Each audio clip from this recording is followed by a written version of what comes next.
everybody, and welcome to the Quilter's Apothecary Studio. Today I want to clear up some of the misconceptions about using rulers. Now this is of course my opinion and how I use rulers, so you need to apply your own common sense to this particular theory.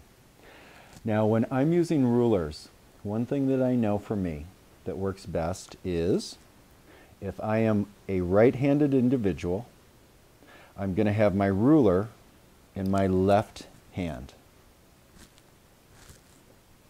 So I'm going to have my dominant hand, which is my right hand, up on the handle of the machine. And I'm going to have my non-dominant hand on the ruler. I get more control. I can actually maneuver the ruler and move the ruler as I see fit, and my strength from my dominant hand is going to be up on the actual handle of the machine. Now that also applies when you're considering something like micro handles. I see a lot of people using both hands on the micro handles, and what I find with micro handles is they tend to work better if you have your non-dominant hand on the micro handle and your dominant hand up on the regular handle, because your dominant hand is going to give you the strength and the non-dominant hand is going to give you the control when you're down trying to go into something very specific and small. Does that make everything fairly clear? So now, if you were a left-handed person, there are some rulers out on the market that are available in right-handed or left-handed.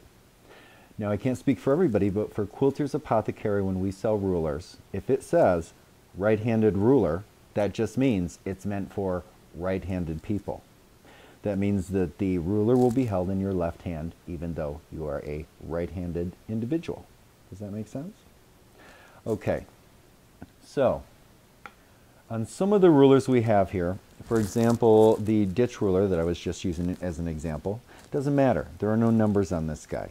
So we don't really worry about left or right. It's going to work the same way either way. Same thing with the curves. The curved ruler. It doesn't matter. There are registration marks, but there are no measurements that's going to change how you would quilt that. You can hold that in your left hand as well as your right hand, and it's going to work the same way either way.